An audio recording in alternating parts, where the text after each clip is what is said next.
This is the White Coat Investor Podcast, Milestones to Millionaire, celebrating stories of success along the journey to financial freedom.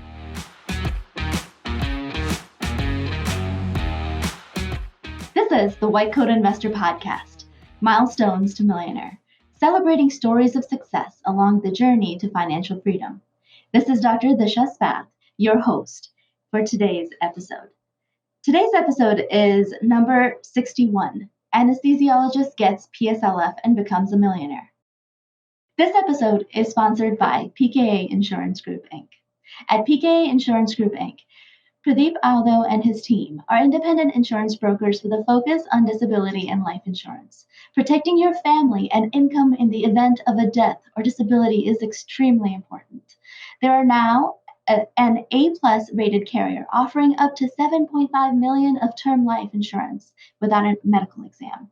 If you qualify medically, approval is possible within 15 minutes. Avoiding the exam could be ideal for busy professionals. Reach out to PKA Insurance today to discuss your disability or life insurance needs. Call 1-800-258-1018 or email at info@pkainsurance.com. Today, we have an anesthesiologist who got PSLF and became a millionaire all in one go. This is going to be a really exciting story. I'm so excited to get started with it. Again, I'm your host, Dr. Disha Spath, primary care physician and new White Coat ambassador, here to host this podcast for you. Hey, so today we have John here to share his story. Hey, John, how are you doing? Good, and I'm so happy to be here with you guys. Thanks for being here. So tell us, what's your specialty and how far are you out of training? I'm an anesthesiologist, and I have been out of training for 6.5 years now. Time flies by. Awesome. And why did you decide to come on the podcast today? Well, I've been an avid follower of the White Coat Investor and the network for many years since I was a student. And listening to other people share their stories on this milestone as a millionaire gave me the inspiration to, really live like a resident and pay off my loans quick and have a good financial education for me and my partner. And I really, once I reached this milestone, I felt like, it was only right for me to apply to be able to share my journey with other people. So hopefully, students and residents that were in my shoes years ago can kind of see what I did and try to, do the right thing and not to make the mistakes I had made before. Awesome. Well, so let's get into it. You applied to be on the White Coat Investor Milestones to Millionaire podcast because you reached a net worth of $1 million and you also got a PSLF forgiveness. So let's hear about that. What is your net worth currently? Most recently, it's about 1.2 million. That's excluding my primary residence. Awesome. Including that, we have about 400,000 equity in the primary residence, but I don't include that. Okay, all right. And what has your range of income been throughout your career? Started around 290, and it's about 420 the last year. Awesome. And did you take out student loans then to go to medical school? Yeah, I took about half the tuition on student loans. I had about 180,000 loans when I started intern year. That's at 6.8, the very high interest rate. And then I paid off about 40,000 of it before it was forgiven. Okay, wow. So were they all federal then and no private? Correct. It was all federal subsidized Stafford and unsubsidized Stafford loans. Okay. And which IDR program did you use to pay down your loans while you were paying them? When I was a resident, I just did the income-based repayments, or my payments were around $250, $300, so really not too much. Okay. Once I became an attending, the max rate is the 10-year payment, so I paid about $1,500 or so a month for that. Okay. All right. So what was the experience like getting through PSLF? Well, it was a very long journey, and I would equate it to kind of if you ever get an insurance denial and you're the resident, you have to go through the process to fight the claim. That's what I felt like I was doing for this whole process. Yeah. And I wrote in my application, it took me many hours of phone calls and had to submit the had to submit the application, like 4 times after I got 120 payments. Oh my goodness. So you got rejected quite a few times then. Yeah, so this was after I had 120 payments, and it was for reasons that are just obviously incorrect. Like the first time they said the HR rep that signed the application, their signature was too neat and it looked like it was computer generated. And they needed a scan. So they needed them to print the PDF, scan it on a pen that's a different color so it doesn't look too neat, and then send it back to them. Oh my So I God. jumped through that loophole. Um, then the second time, they said that uh, I was not currently employed at a nonprofit, and I work at a University of California institution. And the error for that was that the check mark for saying that your employment end date was not checked.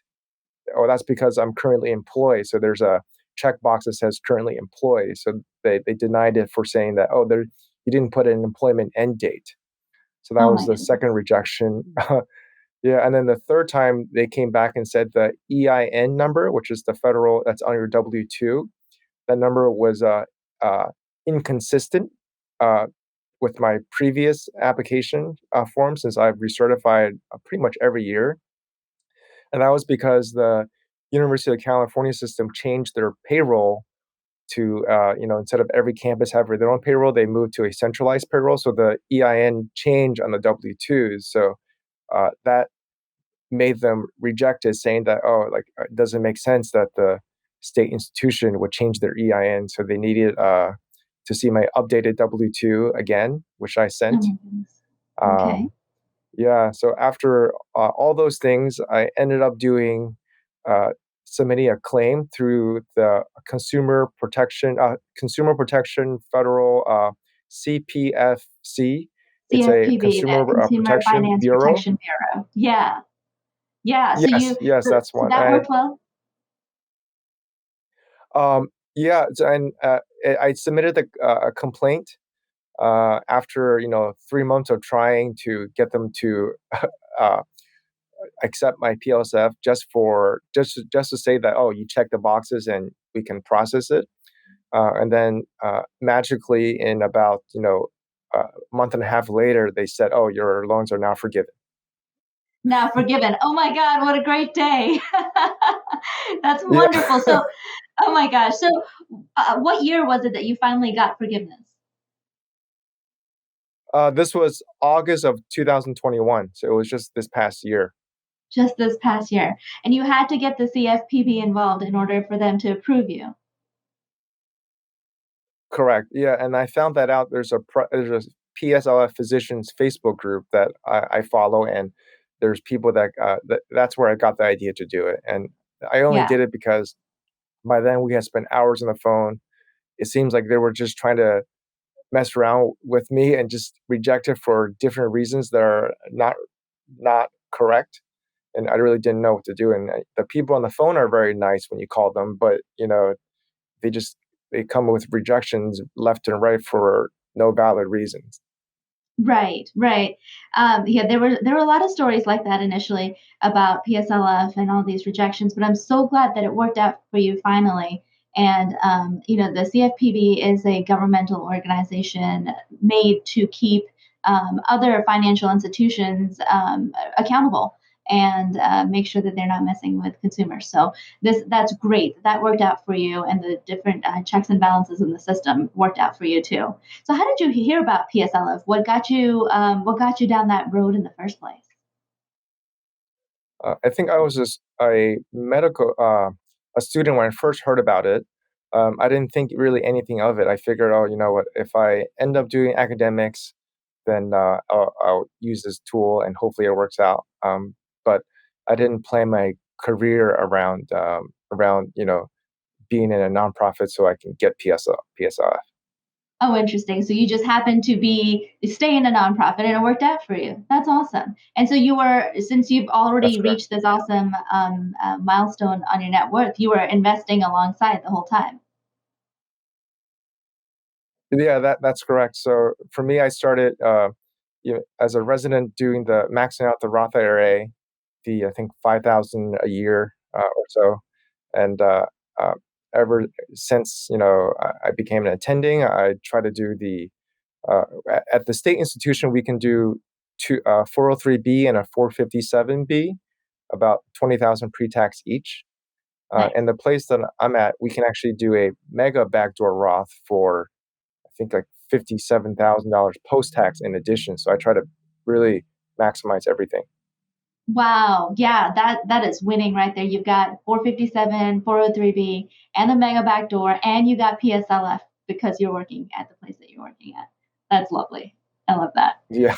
So I feel very lucky. Uh, That's great. And you took advantage of it. A lot of people have access, but they don't actually take advantage of it. So kudos to you for, working all the angles possible to get you to where you are now.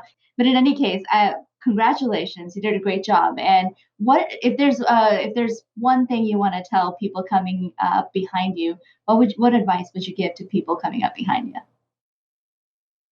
Um, for people applying for PSI, really save your records, save your bank accounts because they were missing 4 months of payments magically in the initial count. And then I found out that online banks only keep, I think 7 years of online statements before they disappear. So I didn't actually have proof of, even though I made those payments. And luckily, it did work out with a manual recount, but it took a year and a half for them to do the manual recount. Oh my gosh, how stressful. So would you still recommend PSLF to other people coming up behind you?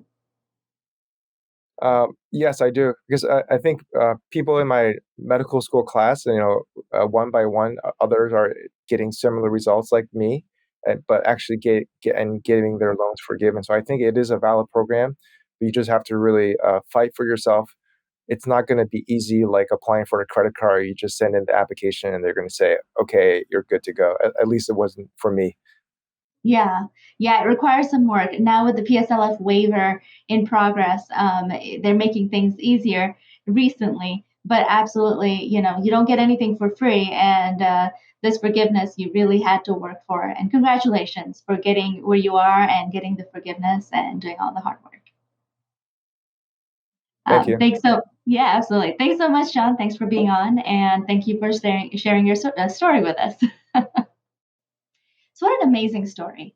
I mean, this doctor got rejected 4 times from PSLF, but he persisted and finally filed a complaint with the Consumer Finance Protection Bureau. And thank goodness that worked out because he had done his part. He had worked for a non for profit for 10 years. He had made 120 payments. He had gotten all the paperwork in line, despite all the little things that they picked up and wanted him to change. And so he rightly got the PSLF that he deserved. And not only that, he also maximized all the other retirement accounts that were available to him and did the mega backdoor Roth, did the 457, did the 403B, and was able to achieve millionaire status rather quickly in his career. So recently he hit the 10-year mark after finishing medical school and hit the millionaire mark as well. Really great job. And I'm so glad that we were able to share this story with you on this podcast. So today's podcast is sponsored by PKA Insurance Group. At PKA Insurance, Pradeep Aldo and his team are independent insurance brokers with a focus on disability and life insurance. Protecting your family and income in the event of a death or disability is extremely important. There is now an A-plus rated carrier offering up to $7.5 million of term life insurance without a medical exam. If you qualify medically, approval is possible within 15 minutes.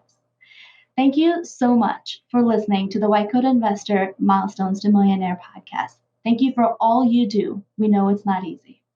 Head up, shoulders back. You got this, and we can help at the White Coat Investor. The hosts of the White Coat Investor podcast are not licensed accountants, attorneys, or financial advisors. This podcast is free entertainment and information only. It should not be considered professional or personalized financial advice. You should consult the appropriate professional for specific advice relating to your situation.